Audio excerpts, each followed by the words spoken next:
National company law tribunal NCLT total vacancy 75 आ चुकी है। 17 सितंबर 2020 को इसकी अपडेट आ चुकी है। तो आज हम इस वीडियो के अंदर NCLT national company law tribunal के अंदर जो वैकेंसीज आई हैं उसके रिगार्डिंग बात करेंगे। मेरा नाम है आयुष, आप देख रहे हैं स्मार्ट एंड लीगल गाइडेंस।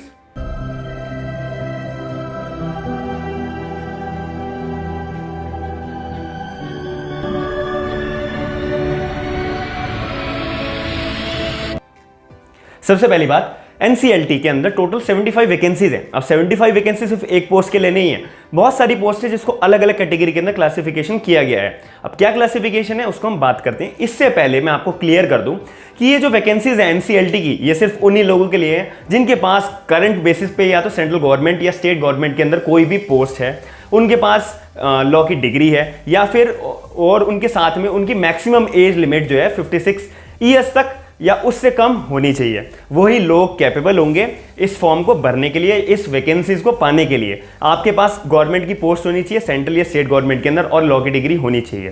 तो क्या क्लासिफिकेशन, हम उसके बारे में बात करते हैं। सबसे पहली बात, टोटल वैकेंसी 75 है। इसके अंदर जो है जॉइंट रजिस्ट्रार की एक पोस्ट है जो बहुत बढ़िया पोस्ट है और पे स्केल भी इसका बहुत ही ज्यादा है। इसके अंदर कितनी वैकेंसीज है? 7। NCLT national company law tribunal की जब आप फॉर्म भरेंगे तो आपको सिर्फ और सिर्फ न्यू दिल्ली के अंदर पोस्ट नहीं मिलेंगी। इसके अंदर बहुत सारे स्टेट्स हैं जिसके अंदर अपने एनसीएलटी की अपनी पर्सनल ब्रांच है, बेंच है, तो उसके अंदर आपको एज अ जॉइंट रजिस्ट्रार या जितनी भी वैकेंसीज है वो पोस्ट मिलेगी। अब कौन कौन सी स्टेट्स हैं? सबसे पहली बात, न्यू दिल्ली, अहमदाबाद, इलाहाबाद, कोची, अमरावती जो हैदराबाद की कैपिटल है, बेंगलुरु, चंडीगढ़, चेन्नई एंड कटक, कोलकाता, गुवाहाटी, इंदौर, जयपुर, लास्ट मुंबई। ये सारी के सारी स्टेट्स हैं। अगर आप फॉर्म भरते हैं इन 75 वैकेंसीज के रिगार्डिंग, और अगर आप सिलेक्ट होते हैं और आपकी नोटिफिकेशन या शॉर्टलिस्ट होती है, तो आपको इन स्टेट्स के अंदर किसी भी स्टेट में आपको पोस्टिंग करा दी जाएगी और आपको कोई भी पोस्ट दे दी जाएगी इन स्टेट्स के अंदर ही अंदर। जो भी एनसीएलटी का अपना बेंच होगा, अपना ऑफिस होगा, वहां पर। तो क्या पोस्ट का क्लासिफिकेशन, उसके बारे में बात करेंगे। जॉइंट रजिस्ट्रार की 7 पोस्ट है। इसका जो पे स्केल है वो 1 लाख के अराउंड स्टार्ट होता है और मैक्सिमम 2,15,900 तक जाता है।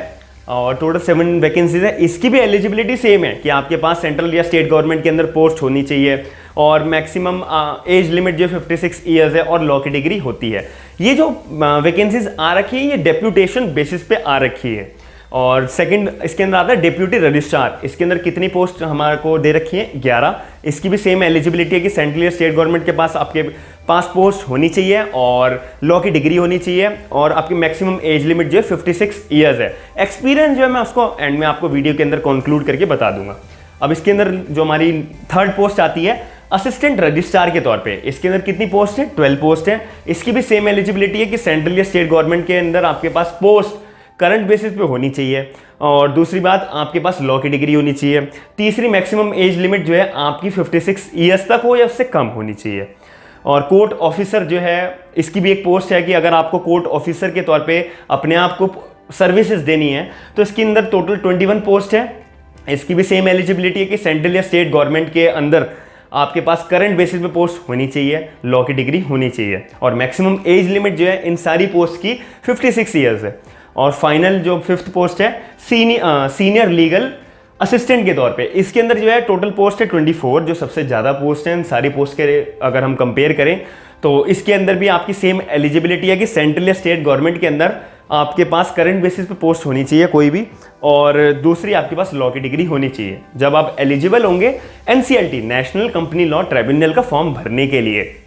ये पोस्ट जो आ रखी है ये उन लोगों के लिए बेनिफिशियल है कि जो लोग अभी पोस्टेड हैं कोई भी सेंट्रल या स्टेट गवर्नमेंट के अंडर, और उनको अगर अपनी जो उनके पास लॉ की डिग्री है और उनको अपनी लॉ की डिग्री यूज करके as a law officer, joint registrar, deputy registrar, senior legal consultant, law officer की पोस्ट अगर चाहिए, वो बहुत टाइम से वेट कर रहे थे लेकिन कोई सर्कमस्टांसिस की वजह से उन्होंने कोई भी सेंट्रल या स्टेट गवर्नमेंट के अंदर फॉर्म भर के अपनी पोस्ट ले ली है, तो वो ये फॉर्म भी भर सकते हैं और एलिजिबल है। आपको कोई भी फी पे नहीं करनी है। मैं लिंक जो है नोटिफिकेशन का, वो पूरा का पूरा लिंक आपको डिस्क्रिप्शन बॉक्स में दे दूंगा, और जो आपको एप्लीकेशन फॉर्म भरना है उसका भी सेपरेट लिंक आपको डिस्क्रिप्शन बॉक्स के अंदर प्रोवाइड हो जाएगा। आप सीधा प्रिंट निकालें और उस एप्लीकेशन फॉर्म को भर सकते हैं और सीधा न्यू दिल्ली के ऑफिस में एनसीएलटी की जो ब्रांच है वहां पे सबमिट करा सकते हैं। अगर आपकी जो नोटिफिकेशन है वो शॉर्टलिस्ट होती है और वो कंसीडर करते हैं तो आपको पूरे चांसेस होंगे इन स्टेट्स के अंदर एनसीएलटी के अंदर काम करने का आपको मौका मिलेगा, जो भी कैटेगरी के अंदर आपने फॉर्म भरा होगा। इसका जो पे स्केल है वो भी बहुत अच्छा है, 44,900 से स्टार्ट होकर 2,15,900 तक जाता है, जो बहुत अच्छी बात है। और इसके अंदर भी टाइम टू टाइम बेसिस पे प्रमोशंस होते रहते हैं। और इसके अंदर जो मैंने आपको बताया था कि मैं एक्सपीरियंस की बात करूंगा कि एक्सपीरियंस कितना चाहिए, मैं वीडियो के एंड में बताने वाला था कि एक्सपीरियंस भी एनसीएलटी के अंदर जो 75 वैकेंसीज है इसमें ज़्यादा एक्सपीरियंस बिल्कुल भी डिमांड नहीं करी हुई। सिर्फ इन्होंने बोला हुआ है कि एडमिनिस्ट्रेटिव मैटर्स के अंदर आपका थोड़ा बहुत एक्सपीरियंस होना चाहिए। कोर्ट के अंदर जो भी मैटर्स होते हैं, जैसे कि कोई भी कंपनी का डिस्प्यूट आया हुआ है या कोई भी कंपनी का केस चल रहा है, तो उसके लिए जो एनसीएलटी प्रेफर करेंगे, एनसीएलटी ट्राइब्यूनल के अंदर भी आप केस जो है कंपनी का चलेगा, तो उसका थोड़ा बहुत आपके पास अगर एक्सपीरियंस है भी तो आप जो है एलिजिबल होंगे इस फॉर्म को भरने के लिए। मैं उम्मीद करता हूं कि आपको मैंने इस वीडियो के माध्यम से सारी की सारी जो क्वायरीज थी एनसीएलटी की वैकेंसीज के रिगार्डिंग वो क्लियर कर दी होंगी। अगर आपको कोई भी क्वायरी है तो आप मेरे को कमेंट बॉक्स के अंदर आप मेरे को जो है अपना क्वेरी बताइए, और अगर जो लोग एलिजिबल हैं वो लोग भी मेरे को कमेंट सेक्शन के अंदर इन्फॉर्म करें, ताकि मेरे को भी पता रहे कि कौन कौन से लोग जो है एलिजिबल हैं इस फॉर्म को भरने के लिए। और अगर आपको कोई भी क्वेरी है आप कमेंट सेक्शन के अंदर मेरे को कमेंट कर सकते हैं। और पूरा का पूरा नोटिफिकेशन लिंक का जो नोटिफिकेशन लिंक है वो आपको डिस्क्रिप्शन बॉक्स के अंदर प्रोवाइड हो जाएगा, और जो आपको एप्लीकेशन फॉर्म भरना है वो भी आपको डिस्क्रिप्शन बॉक्स के अंदर प्रोवाइड हो जाएगा। मैं आशा करता हूँ कि आपको मेरी पूरी वीडियो के अंदर जो मैंने आपको इन्फॉर्मेशन दी है वो पसंद आई होगी और आपके लिए बेनिफिशियल होगी। अभी नहीं, जो लोग एलिजिबल नहीं है उन लोगों के लिए भी बेनिफिशियल होगी इन फ्यूचर। आपको नॉलेज तो होनी चाहिए कि कौन कौन सी पोस्ट आती हैं लॉ डिग्री के बेसिस के ऊपर। अगर आपके पास लॉ डिग्री है तो आप उसको कहाँ का यूटिलाइज कर सकते हैं, तो ये नॉलेज भी आपके पास होनी चाहिए जो लोग एलिजिबल नहीं है। और जो लोग एलिजिबल हैं तो उनके लिए तो बहुत अच्छी बात है। तो मैं आशा करता हूं कि आपको मेरी वीडियो पसंद आई होगी। अगर आप चाहते हैं कि मैं और ऐसी वीडियोस बनाता रहूं और आपको अपडेट देता रहूं तो आप मेरे को कमेंट करके बताएं और मेरे चैनल को सब्सक्राइब जरूर करिएगा। थैंक यू, धन्यवाद।